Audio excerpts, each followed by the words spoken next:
Muy buenas tardes amigos, soy Nicolás Moraz y hoy presentaré una conversación que creo que les resultará de extremo interés. No solo repasaremos algunas de las últimas noticias y haremos un agudo diagnóstico de la realidad mundial y del rumbo al que se encaminan nuestros países, sino que también hablaremos de interesantes experiencias personales de la persona que me acompaña hoy. Voy a entrevistar a Nicolás Laje, abogado, trabaja en comercio exterior, pero fundamentalmente es un interesante divulgador de las ideas de la libertad y de la resistencia contra el avance del autoritarismo que estamos viendo a nivel mundial. Desde ya les recomiendo que se suscriban a su canal Terapia Liberal, que me llamó mucho la atención, donde tiene contenido muy completo y a la vez muy conciso, contundente, y yo lo considero un verdadero revolucionario del sentido común. Hoy hablaremos con Nicolás de todas estas cuestiones que acontecen en el mundo, en Estados Unidos, en la Argentina, en España y en Europa, y también sobre su propia experiencia personal, que me parece particularmente reveladora, por ejemplo, en su paso en el mundo de la política y los engranajes con los cuales se maneja este universo tan controversial, y también ni más ni menos que por una logia masónica. Así que creo que vamos a tener bastantes temas interesantes que tratar. Los invito a mirar este programa hasta el último minuto, comentar respetuosamente y por supuesto compartirlo. Bienvenido Nicolás y muchas gracias por aceptar mi invitación. Muchas gracias Nico también.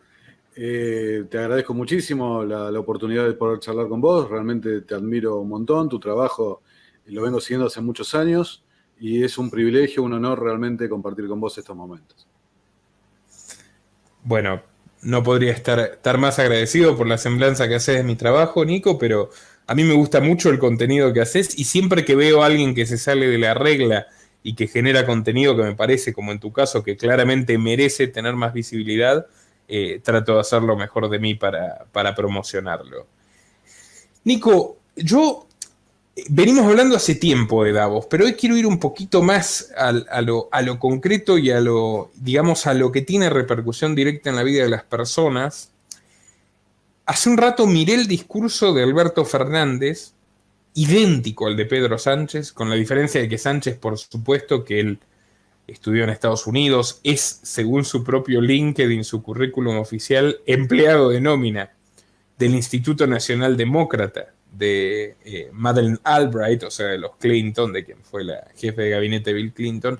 El de Sánchez fue en inglés, el de Alberto en español, y diría que el de Alberto todavía más pobre en español que el de Sánchez en inglés, pero bueno, como se puede ver, tanto ellos como Piñera, como todos los participantes, sin importar su signo político, obviamente hablan de las mismas claves. O sea, es toda una lógica de refundar al mundo, es toda una loa de lo que han hecho estos estados para condenar a más personas al asistencialismo, a la limosna, como si eso fuera un mérito. O sea, si vos lo ves, es como que todos los participantes tienen un discurso explícitamente socialista, y hace unos años que la ONU, que las organizaciones transnacionales de este tipo elaboren estos documentos, estos buenos deseos por un mundo de una mayor igualdad y bla, bla, bla, bla, bla, quedaba siempre como una declaración de buenas intenciones. Bueno, ahora no.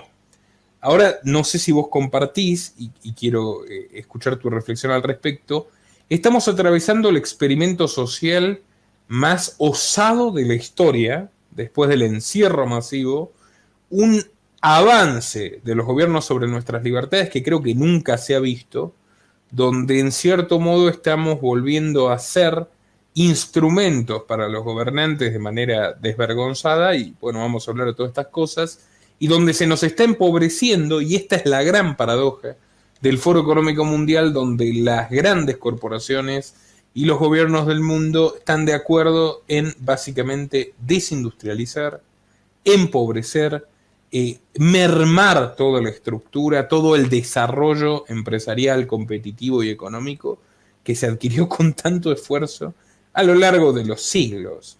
O sea, ¿qué es esto, Nicolás? Para quien no lo entiende, ¿Cómo se puede explicar todo esto desde tu punto de vista? Bueno, Nico, creo que lo explicaste muy bien. Hay un punto central, ¿no? Vos arrancaste hablando de Pedro Sánchez. Pedro Sánchez, a diferencia de Alberto Fernández, en el futuro seguramente tendrá un cargo en las Naciones Unidas o encabezará algún tipo de misión humanitaria, sostenible, sustentable, resiliente, igualitaria.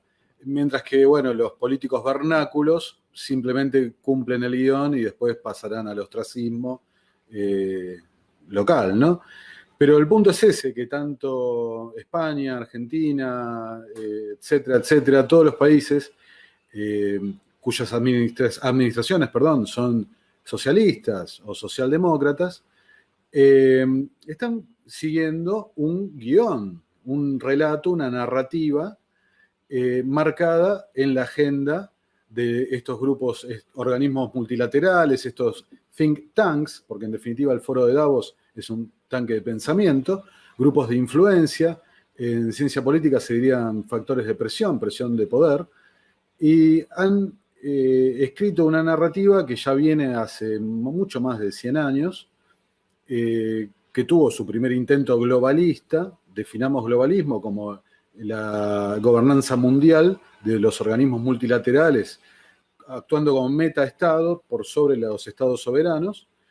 Vienen con esta narrativa desde la Primera Guerra Mundial, que fue un intento fallido, después fue la Segunda Guerra Mundial, se sale con las Naciones Unidas, Bretton Woods, etcétera, etcétera, el FMI y demás.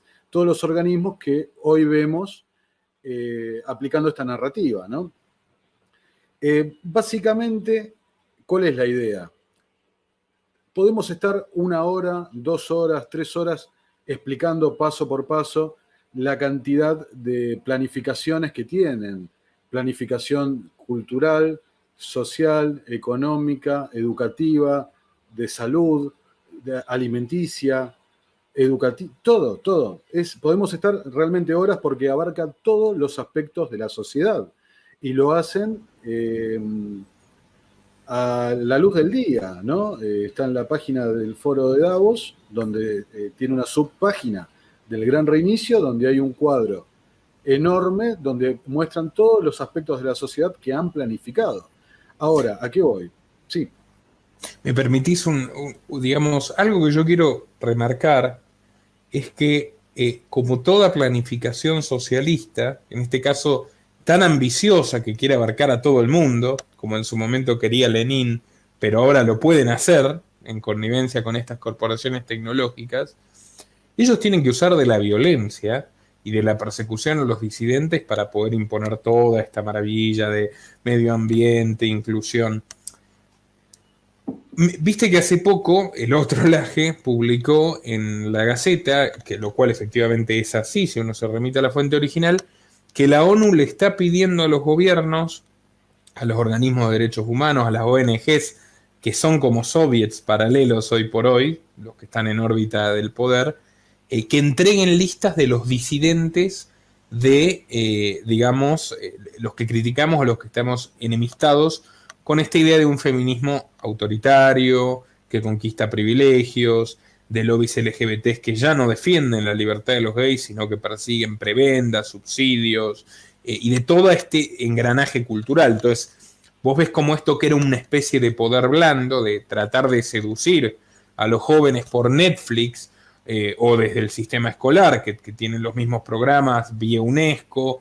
Vimos acá, hemos tratado cómo la Argentina realizó su propio convenio oficial con la Open Society de Soros en ese sentido. Bueno, ya todo esto no alcanza, entonces hacemos una lista de disidentes y los vamos a censurar, que es lo que está pasando con todos los que discuten digamos, la línea oficial en las redes sociales. Y bueno, el día de mañana eventualmente vamos a hacer lo que hicieron toda la vida los socialistas de toda la vida con sus enemigos, que es exterminarlos. Veremos si hasta llegan a lo físico, pero no sorprendería con la suerte que corre, por ejemplo, Julian Assange. Y por otro lado, es como que esto no se puede separar de la tecnología. Vos recién me pasaste una noticia que espero que todo el mundo empiece a estudiar un poco más de esto. Las Smart Cities. Ahora Nevada está digamos, permitiendo que se desarrollen ciudades donde directamente la administración política, sin disimulo, la van a tener Amazon, Apple, Facebook, Google, o sea, van a gobernar explícitamente territorios donde todo esté en manos de sus robots y de la inteligencia artificial. Esto es así, Nicolás, ¿verdad? Esto es así, Nico. Es muy importante que al final de este stream, para tu audiencia, para los que lo vean, los que lo compartan, tengan en claro una cosa. Nada de esto es conspiración. Nada de esto es conspiranoia. Esto está pasando. Esto está pasando a lo largo de la charla, seguramente lo vamos a tocar. Estamos viviendo un cambio de paradigma que se puede ejemplificar o graficar con la ascensión del Partido Comunista Chino a ocupar el rol de potencia mundial. Simplemente es una consecuencia de este cambio de paradigma tan grande que es el final del liderazgo de los Estados Unidos. Respecto a esto que estás diciendo, ¿no? De la disidencia, bueno, vos tenés mejor memoria que yo para citar fuentes, pero acordate, Nico, el manifiesto comunista. ¿Qué había que hacer con los disidentes? Expropiarle las propiedades y perseguirlos, liquidarlos. Hoy, al disidente, basta con apretar un botón, porque este año, no quiero que te censuren el video, ¿no? La situación de salud que ya sabemos todos, ¿qué ha disparado? La gobernanza digital. Un país como el nuestro, Argentina, está a años luz, pero los países del primer mundo, he tenido la oportunidad de hablar con periodistas de España, me decían, allá el gobierno digital está mucho más avanzado y te enfrentás con una cosa muy sencilla, una burocracia invisible. Una burocracia en donde no tenés una respuesta, donde si un trámite no camina, no sale, perdiste, porque no hay a quién reclamarle, no hay cómo seguirlo. Entonces, eso, ponele, con el proyecto que tienen los bancos centrales a futuro, me estoy desviando un poco, pero vean que está conectado, el proyecto de monedas digitales que están llevando adelante. Por ejemplo, en Davos ha hablado Ana Botín, la directora del Banco Santander, de acelerar hacia la moneda digital. Bueno, ¿qué pasa cuando el Estado, que te planifica absolutamente todo, hasta lo que comes, ¿no? Que dice Gates, no comas carne? Perdón, el Estado no, estos burócratas, estos organismos, estos tecnócratas te planifican absolutamente todo lo de tu vida, hasta qué podés comer, a quién podés ver, etcétera, etcétera. Bueno, cuando aprieten un botón, los nicos nos quedamos sin dinero para comerciar, para sobrevivir, no podemos escapar a otro lugar favorable a la libertad, que quizás no lo haya más. Ya está. Para redondear un poco del aspecto teórico, vos fíjate, Ludwig von Mises, cuando hablaba de la imposibilidad del socialismo, se refería exclusivamente al cálculo económico, que el socialismo siempre iba a fracasar por la ausencia de propiedad privada. Resumiéndolo muy, muy a grosso modo, ¿no? Porque básicamente un planificador central nunca puede, y esto lo saben bien los venezolanos, lo saben bien los cubanos, lo saben todos los que padecieron en carne propia esto, un planificador central nunca puede entender la complejidad del mercado, entender cuál es el precio correcto de las cosas y digamos, interpretar correctamente la demanda de esa masa de personas tan diversas. Entonces, eso siempre llevaba a que la administración sea un desastre y que terminen explotando por los aires los sistemas comunistas. Claro, pero me leíste la mente a dónde voy. Hayek, que lo perfecciona un poco la idea de Mises, la lleva a otro lugar. La imposibilidad del manejo de la información. El caudal de información que tiene que llevar el planificador, que le resulta imposible procesar la cantidad de datos que tiene el mercado en simultáneo, las variaciones, etcétera, etcétera. Bueno, ¿qué necesitan los keynesianos? ¿Qué necesitan los socialistas, los planificadores? La manipulación de los datos y más que la manipulación, el procesamiento de los datos. Y ahí aparecen las Big Tech. Sí, y digamos que ahora con estas compañías han logrado sortear lo que fue la gran barrera natural para poder desarrollar un sistema socialista, autoritario, hipercentralizado. Esa y no otra es la explicación de cómo han podido encerrar a todo el planeta.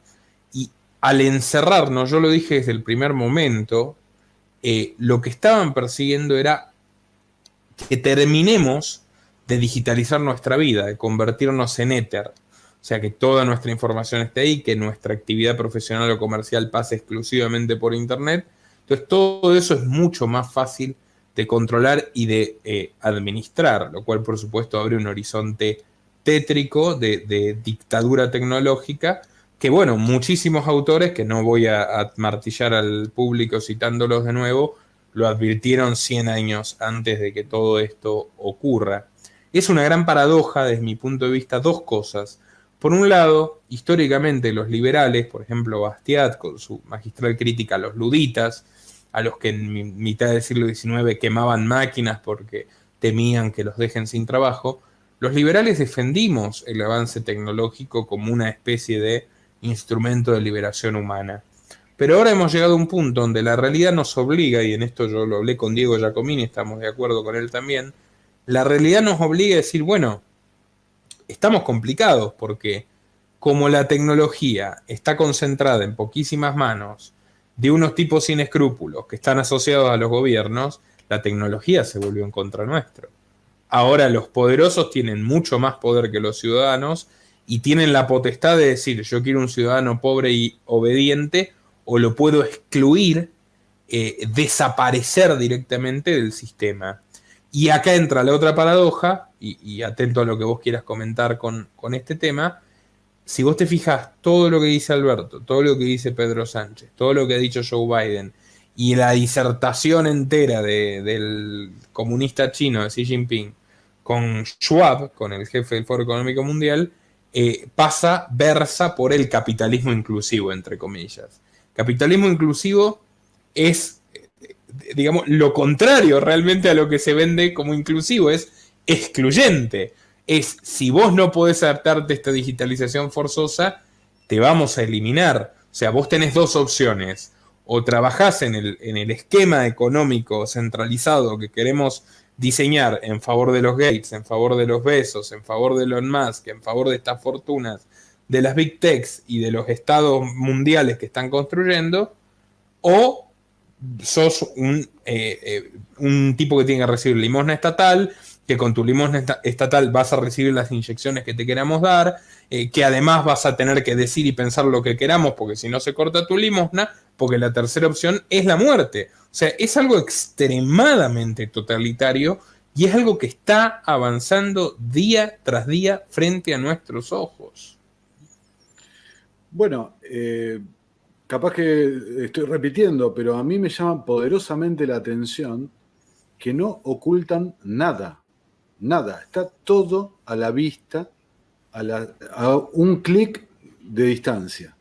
Está todo, todo, todo. La planificación para todos los aspectos de la vida y qué es lo que proponen y qué es lo que quieren hacer.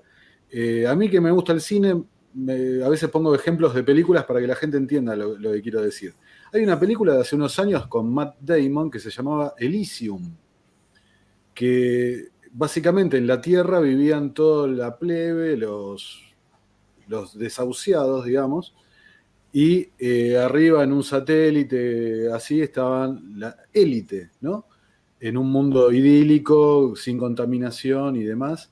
Y bueno, eso es el capitalismo inclusivo. Como bien lo dijiste vos, es exclusivo, porque todo este capitalismo que quieren implementar detrás de los eslóganes buenistas del calentamiento global y el igualitarismo y en contra del egoísmo, el egoísmo del individuo, ¿no? Básicamente es eso, es las antiguas ideas socialistas disfrazadas de ropaje 2.0. Todo en beneficio de una élite más cerca de un mercantilismo 2.0, ¿no? Esto me recuerda mucho cuando digamos uno de los fundadores del socialismo utópico, Charles Fourier, hablaba en el siglo XIX de los fanasterios. Él Sí. quería dividir a la sociedad en pequeñas comunidades que adoren a la diosa razón, si no recuerdo mal, bueno, una deidad estatal, que tengan toda su forma de vida sincronizada, digitada por la vanguardia de intelectuales y que, digamos, cumplan con un guión escrito, o sea, donde no tengan el más mínimo espacio de decisión personal. Si vamos a lo concreto, el ciudadano global que sueñan estos tipos es un ciudadano que consume poco, aterrorizado, supuestamente, que tiene miedo al fin del mundo por catástrofe natural, que tiene miedo a la enfermedad, que por ese miedo se aísla, que se comunica y trabaja y se relaciona con los demás a través de una computadora, por lo tanto a través de la intermediación del burócrata, a través de la intermediación de la Big Tech, del algoritmo, en fin, de las instituciones de poder, que es una persona que entiende que la familia, entendida como familia tradicional, que las relaciones heterosexuales son un peligro, que la natalidad es una especie de agresión al otro, que tener un hijo es traer más gente a este mundo terrible que se acaba y que bla, bla, bla, bla, bla, pero que al mismo tiempo tampoco puede aspirar a ser rica porque hay que ser solidario. Entonces, ricos son los dueños del sistema, pero el pobrismo es para otros, como siempre fue, como siempre, de eso se trató básicamente el socialismo. O sea, en sí es una ameba que no puede tener ninguna otra aspiración que la licencia más exclusiva de Netflix o el último videojuego, un montón de cosas que no cuestan nada, pero que tampoco le aportan nada relevante a su vida. Es una refundación de la esclavitud. En gran medida yo creo que este sistema está apuntando, no tal vez de un día para el otro, pero mucho más rápido de lo que yo creía, a volver a generar una sociedad de estamentos y de esclavos. A diferencia de clase, los socialistas hablan de clases, pero las clases son móviles. Los socialistas nunca entendieron las clases. Vos podés descender de la clase alta si no sabes administrar bien tu fortuna o innovar para seducir a los demás con los productos de tu empresa, y podés ascender de la clase baja o de la clase media si demostrás mérito, si podés ahorrar, si sabés invertir o hacer algo bien que le guste a los demás. Esto desaparece, volvemos a los estamentos. Entonces tenés la casta, el estamento más alto de los que son los dueños de las Big Techs, que necesitan de muy pocas personas realmente para poder consolidar su imperio, y el resto, donde tenés un estamento medio, que son los que tendríamos que trabajar dentro de lo que ellos consideran necesario en su planificación de cómo debe ser el mundo, y el estamento más bajo, que son los que sobran, y por ahora los subsidiamos, obedece lo que te digamos, no te reproduzcas, y el día de mañana directamente tenés que extinguirte. Es así de duro, pero es así. Nico, es así. A ver, mucha gente se niega a hablar o piensa que es un tema netamente conspiranoico del maltusianismo. El maltusianismo, a ver, vos podés citarlo mejor que yo, como varias veces te escuché muy bien hablando de Julian Huxley cuando asume en la UNESCO, un discurso que hoy no creo que nadie se anime a decir en público el 10% de lo que dice en ese discurso, al asumir como director de la UNESCO. No es ningún misterio que dentro de las élites socialistas el maltusianismo ha sido siempre un elemento recurrente, ¿no?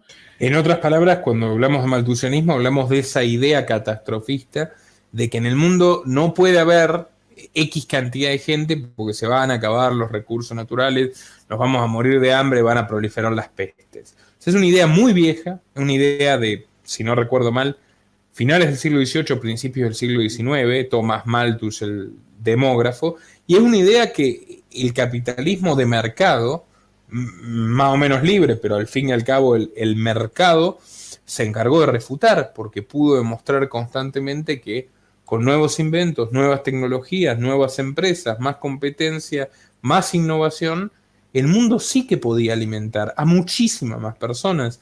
Y al día de hoy, si vos lo medís, 8.000 millones de personas para la superficie de tierra cultivable que tenemos, con la tecnología agrícola que tenemos, no debería generarle ningún problema a nadie. El gran tema es cuando unos señores quieren quedarse con toda la riqueza del mundo por la fuerza. Obviamente nunca lo van a poder hacer voluntariamente, apelando a la voluntad de los demás, y en su esquema de negocios, que es el tecnológico, hay un montón de cosas que deben desaparecer. Por ejemplo, los aviones deben desaparecer. O sea, cuando Bill Gates se vanagloria y dice, ahora va a haber la mitad de vuelos de trabajo, la mitad de gente moviéndose en transporte público, toda esta cruzada que tienen contra el petróleo, no es realmente por el medio ambiente. Es porque quieren que la gente trabaje en su casa, que es más barato, con computadora, y por lo tanto les genere ganancia a ellos, y el que no se adapte, que hay que barrerlo. Entonces, esa idea maltusiana de que sobra gente para que nosotros podamos llevar adelante nuestro plan siniestro. No es que realmente sobra gente. Mira, mientras hablabas estaba buscando, viste, los apuntes míos, ¿no? Vos fíjate, el Club de Roma en el 68, 1968.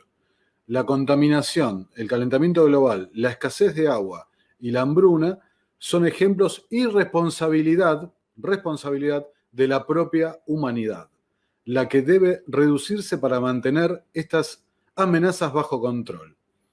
Esta gente, hoy 2020, 2021, la gente de Davos directamente dicen que la pandemia es responsabilidad del ser humano. Ahora, ¿cuál es el razonamiento que hacen? Y de vuelta, no es conspiración, los invito a todos que vean la página del Gran Reinicio. ¿Cuál es el razonamiento? La gente, el capitalismo, ojo, porque ellos dicen esto al igual que Marx, el capitalismo trajo una riqueza fenomenal, ¿no? Sacó a muchísimos millones de personas de la pobreza, de una vida pobre. Ahora, ese aumento fenomenal de la riqueza ha llevado a esa gente a consumir productos, bienes, servicios, etc. E inclusive más de lo que necesitan. Es palabras de ellos, ¿no? Yo no pienso eso por ningún punto de vista, ¿no? Aclaro. Ahora, ese consumo exacerbado de recursos de una población que aumentó por el capitalismo y se enriqueció por el capitalismo, ese consumo exacerbado de recursos nos lleva a un desastre climático. Ahora, ¿qué te dicen? Bueno, hay que cuidar el medio ambiente, pero si uno lee entre líneas, la solución que te están diciendo es reducir la población. A ver, Brigitte Bardot, ¿no fue hace poco que dijo, claro, hay que acabar con 7.000 millones de personas. Corta la bocha. Totalmente. Porque los animalitos valen más. Los pobres animalitos. Exactamente. Pero de vuelta, es el socialismo en su núcleo duro. Podemos hablar muchísimas horas sobre esto, pero en esencia, la esencia es muy sencilla. Es el socialismo, es la planificación, es una élite que se cree superior e inclusive muchos de ellos se lo creen, que son salvadores de nosotros, que lo hacen por nuestro bien. Exactamente. La gente del capitalismo inclusivo, ¿no? Del Consejo del Capitalismo Inclusivo, ¿cómo se autodenominan? Los guardianes. ¿Guardianes de qué? A ver, que después se van a sacar una foto con el impresentable del Vaticano, ¿no? ¿Y quién va? La señora Forrester, ¿no? Forrester sí. Rothschild. Claro. La misma gente... Qué increíble, ¿no? Porque de los Rothschilds nos vienen hablando autores liberales, hablando del mal que le han hecho los Rothschilds a la libertad de mercado desde el siglo XIX. Entonces vos tenés a un Spencer que ya ve que los Rothschild financian el socialismo. Vos tenés a un Murray Rothbard que los menciona en muchísimas obras, denostando cómo los Rothschild han sido históricamente los financistas del socialismo. A un Anthony Sutton, que era un historiador liberal inglés, que no me voy a cansar de reivindicar, mostrándote minuciosamente cómo los Rothschild, los Rockefeller, todos estos grandes banqueros armaban guerras, porque las guerras... Esto es muy interesante, vos fíjate, la dinámica de la guerra perpetua es la base del Estado.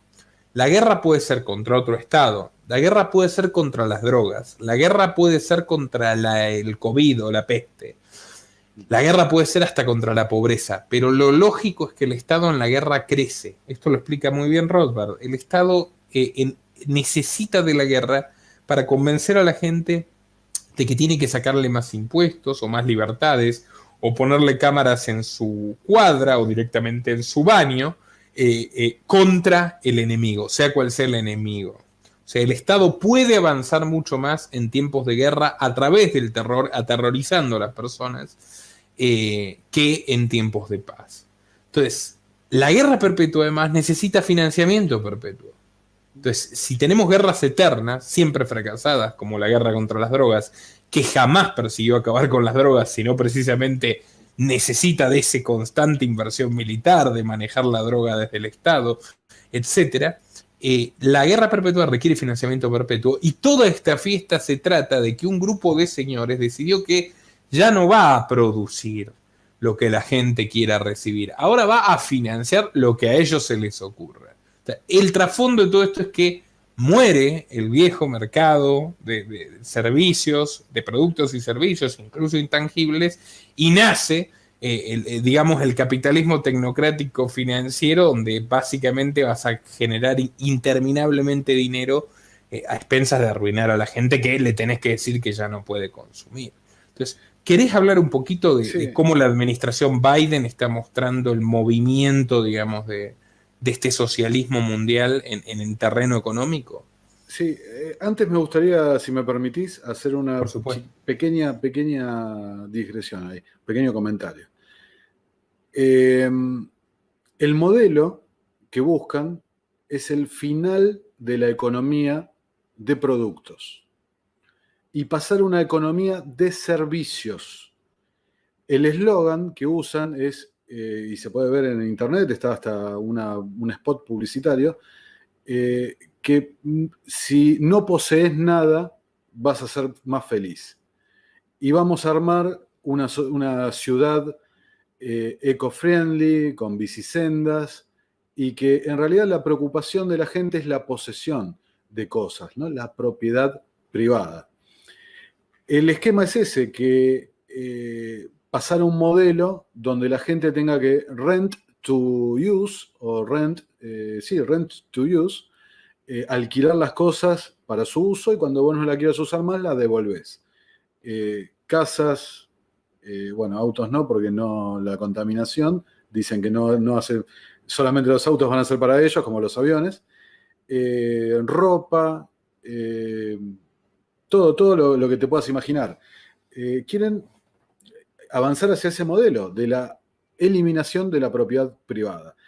Rothbard tiene una frase que a mí me pegó de lleno, porque entendí que el 2020 lo que estaba pasando era lo que decía Rothbard en la década del 70.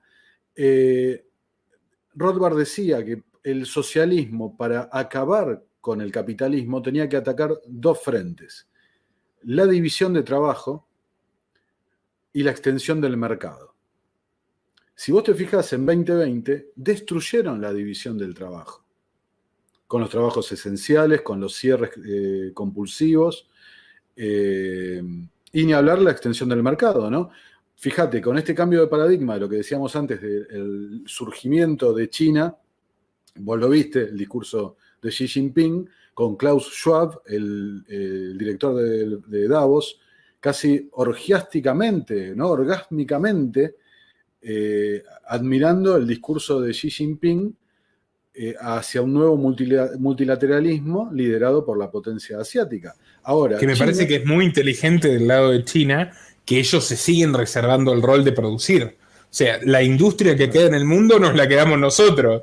Y esta patraña del capitalismo de servicios y la digitalización total se la dejamos a estos estúpidos occidentales, que vamos a terminar de dominarlos con esto. O sea, a mí me parece que una civilización con 5.000 años de historia llegó a su punto cúlmine con este tipo que dijo ahora, bueno, miren a estos idiotas, finalmente nos han entregado todo el poder sin oponer resistencia.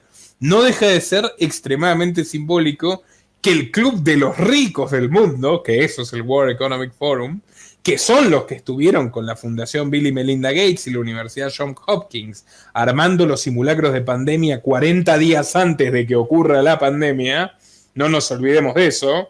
Auspiciado por Davos.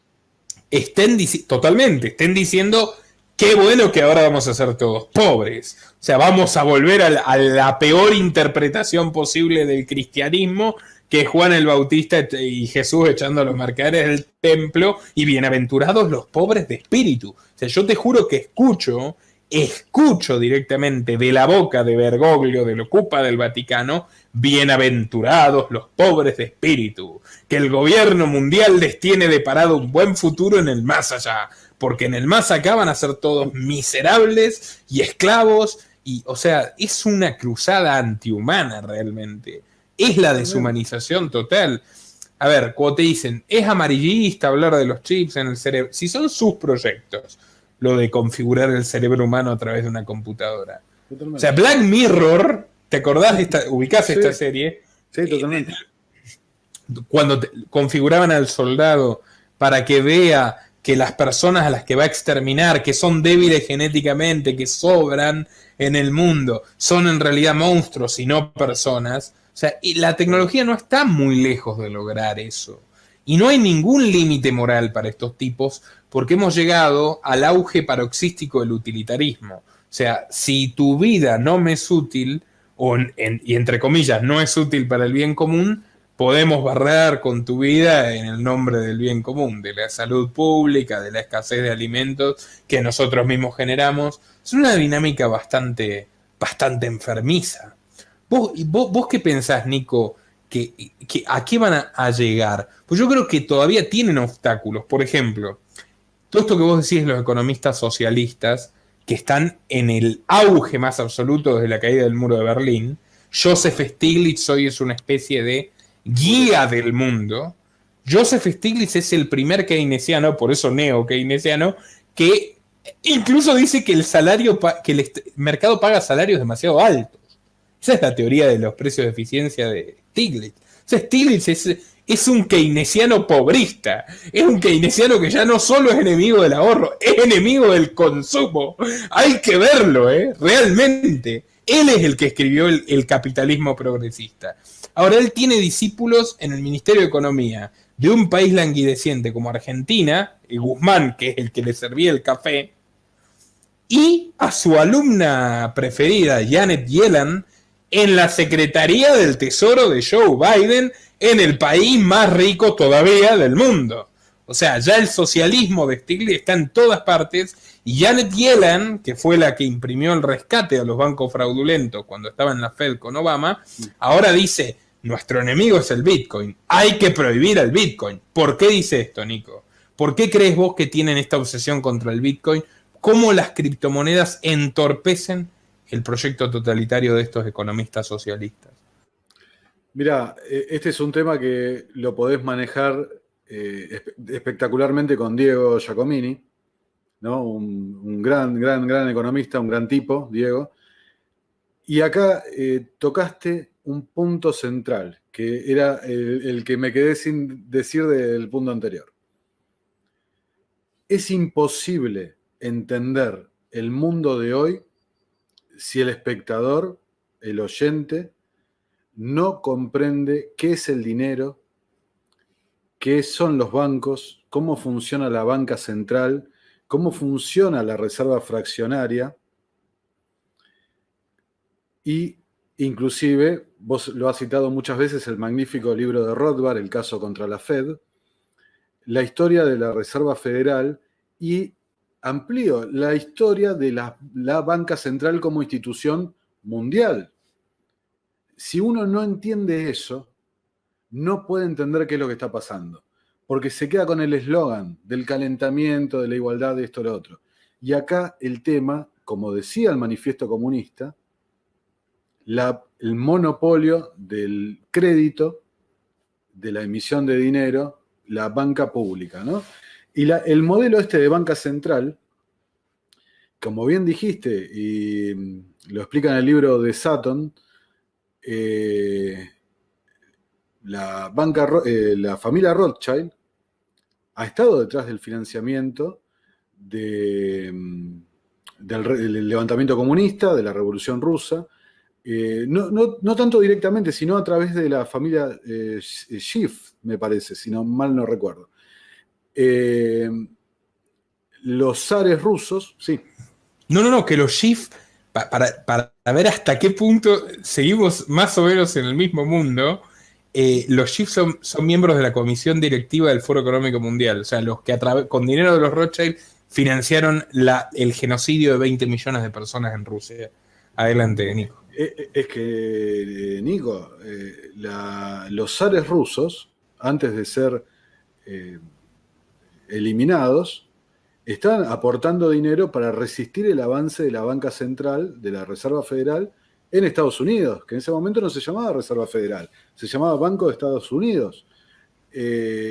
O sea, acá hay que entender la dinastía Rothschild, ¿no? Desde que en su escudo con las 5 flechitas, yendo hacia los centros de poder de Europa, cada uno de los hijos no me acuerdo el nombre del patriarca. Mayer.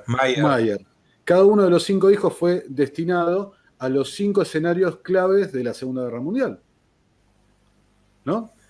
En el tiempo se hicieron los focos financieros o sea, Alemania, Inglaterra, sí. Francia, Estados Unidos y Rusia. Exactamente.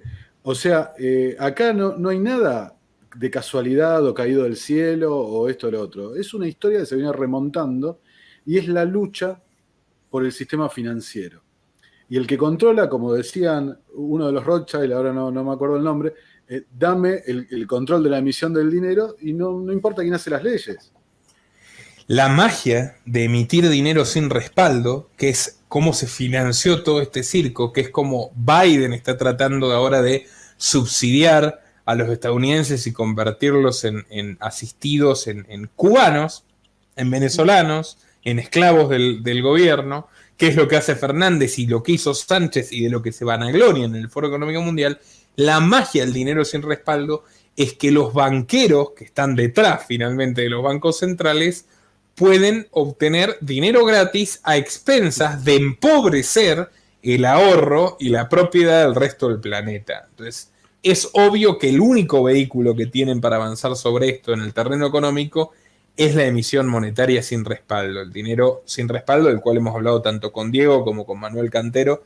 Le recomiendo a quien quiera profundizar este tema, pero no me deja de sorprender la obsesión que tienen contra las criptomonedas, porque si vos te preguntás por qué el Bitcoin subió de menos de $10.000 a 50.000 en los últimos meses, porque el mercado entiende que hay que dejar, el mercado son todas las personas inteligentes con algo de plata, entienden que hay que abandonar ese dinero estatal vacío que cada vez va a valer menos y refugiarse en un dinero descentralizado sólido como el Bitcoin, que no es controlado por estos tipos. Entonces, un gran activo de resistencia que vamos a tener frente a este plan es precisamente, desde mi punto de vista, las criptomonedas, porque cuando vos tengas el peso o el dólar o el euro digital y ya ni siquiera te dejen dinero físico, no vas a poder evadir nada. Si te quieren sacar todo tu dinero, va a ser apretando un clic, no van a tener que mandar un comisario soviético a que revise abajo de tu colchón. Entonces, las cripto van a ser en gran medida nuestra salvación en el terreno económico. Yo creo que cuando vos ves por dónde va el enemigo, tenés una idea de qué va a ser, el instrumento prioritario para salvarte. Mira, Nico, antes dije, bueno, que es fundamental entender el dinero, el crédito, el sistema bancario, etc. Todos los que nos consideramos liberales, no quiero entrar en la discusión de ANCAP, minarquista, etc. Los liberales, tenemos alguna noción, o deberían tener una noción de economía austríaca. Y la teoría del ciclo austríaco, que es la que explica el fracaso del keynesianismo, el fracaso de la planificación, que en última instancia se reduce, simplificando muchísimo para no extenderme, en la manipulación de la tasa de interés en una economía, ¿sí? La teoría austríaca no es una teoría predictiva, sino es una teoría explicativa de los fenómenos económicos. Sin embargo, la continua creación de burbujas y explosión de burbujas, una tras otra, particularmente después de la salida del patrón oro en la década del 70, hace que el que tiene alguna noción de economía austríaca se convierta en algo predictivo, porque ya sabés lo que va a pasar. Y la gente ya sabe que la moneda fiat está agotada y el gran reinicio, que es resetear las deudas en última instancia, ¿qué implica? Implica una mega devaluación, un proceso inflacionario, estanflación, inflación con recesión a nivel global. Entonces, ¿qué hace la gente? Se resguarda. En Argentina lo conocemos más que bien el proceso, por eso el dólar es la moneda off the record argentina. Y a nivel global está pasando con las cripto. Con las criptomonedas está pasando eso. La gente busca un refugio ante lo que sabe que se viene. Efectivamente. Nico, perdóname, una cosita, discúlpame. Me llamó muchísimo la atención nosotros como argentinos que tenemos un 100% de inflación anual hace más de un siglo, de promedio, ¿no? Vos fíjate, en Inglaterra, para que nos demos cuenta, los que vean el video, de lo que está pasando. En Inglaterra estaban discutiendo si la inflación revaloriza los activos, las acciones de las empresas en el mercado. Decían, ¿por qué sube el mercado? ¿No? Y algunos decían, che, es por la inflación que están subiendo las acciones, porque los balances, los activos se van indexando por la inflación. Y la mayoría de los analistas económicos mainstream lo niegan. ¿Por qué? Porque no están acostumbrados a la inflación. Perdieron el ritmo de la inflación. Cuando la teoría monetarista de Friedman rompió con el keynesianismo. Ahora pasaron 50 años, ya se olvidaron. Entonces no tienen miedo. Y dicen, vamos a emitir a lo loco, hagamos el gran reinicio, condonemos las deudas, hagamos esto. ¿Qué va a pasar? No va a pasar nada. Sí, va a pasar. Vas a destruir la economía. Argentina es el ejemplo del fracaso de lo que quieren hacer. Irónicamente creo que nos conducimos a una argentinización del mundo. Totalmente. Para los que soñaban la Argentina potencia y modelo, bueno, acá está la Argentina modelo del mundo. Es que Argentina, o sea, la experiencia argentina es a lo que se dirige todo, lo acabo de decir. Pero el ejemplo argentino es el que usan para impulsar la agenda. ¿Qué hace Alberto Fernández? En Davos. ¿Qué hace Alberto Fernández enorgulleciéndose de algo? Si es el país con la cuarentena más larga que generó la peor crisis del continente y de la historia argentina, que son 11 puntos de caída del PBI, cosa que no vimos jamás, ni en el 2001 o 2002. Y el tipo ahí enorgulleciéndose y los otros escuchándolo, como si tuviera que dar clases. O sea, es notable. O Guzmán en el Vaticano. Y es que ahí están todos, ahí están Stiglitz, Jeffrey Sachs, Mariana Mazzucato. Escuchate esto. El líder comunista chileno Giorgio Jackson, envuelto en escándalos, que es el Pablito Iglesias o el Nicolás del Caño de Chile, se va a Inglaterra a estudiar a la cátedra de Mariana Mazzucato. Mariana Mazzucato le debemos un programa. Es la genia italo-estadounidense que dice que el coronavirus es lo mejor que le pasó a la humanidad, porque es una maravillosa oportunidad para modificar el capitalismo como quieren estos señores, y es una economista que está doblemente financiada por la Fundación Bill y Melinda Gates y por la Pontificia Academia de Ciencias Sociales del Ocupa del Vaticano, del Papa peronista, de Bergoglio. Nico, o sea, es la misma narrativa. Es lo mismo que decía Lula. Yo hice un podcast sobre eso. Lula en el Día del Trabajador. Decía el bichito. Sí. Fue lo mejor que le pasó a la humanidad. Lula en el Día del Trabajador. ¿No? Es lo mismo que decía. Es la narrativa. Pero es muy loco cómo están colocando a los comunistas que ya no les importa un bledo de la clase trabajadora, porque esto básicamente redunda en estamos avanzando en la abolición del trabajo, o sea, estamos yendo a los 3 locos que van a trabajar con computadora, el resto exterminados y la elite de arriba, ese va a ser el mundo. Los comunistas son los que tienen un rol protagónico en esto. Los comunistas o autoproclamados comunistas. El Jackson Mazzucato, Pablito Iglesias, Pablenin, que es el vicepresidente de Agenda 2030 de España. Y si mucho nos apuraba a ser el próximo presidente. O sea, Pablito... Juró por la Agenda 2030. Cuando tomó juró el cargo. por la Agenda 2030. Esto es increíblemente macabro. Bueno, y ahora, Nico, me gustaría, ya que cerramos más o menos este bloque, digamos, dejamos bien fundada nuestra posición de por qué esto es, todo este gran reinicio, es un proceso hacia el nuevo socialismo o hacia el viejo socialismo refundado. Me gustaría viajar un poco a tu experiencia personal, donde también podemos entender un poco las bases de cómo no salir de esto, de cómo llegamos a esto. Entonces, lo primero que me gustaría hablar es de tu paso por la política, que vos me contaste, me pareció muy interesante, que fue, de hecho, con un señor que es muy icónico de todo esto, que es el hoy secretario de Asuntos Estratégicos de la presidencia, que es un gran partidario del cheque robot, de la idea del asistencialismo de Bill Gates, de toda esta gente a la que le sacamos trabajo, le vamos a dar unas monedas a cambio de que sean nuestros esclavos obedientes, durante su paso por el Banco Mundial, Gustavo Vélez, y que también implicó a Alberto Fernández, Cavallo. Contame un poco de tu experiencia en la política y tu decepción, digamos, por esa etapa. Nuestro trabajo depende de tu apoyo.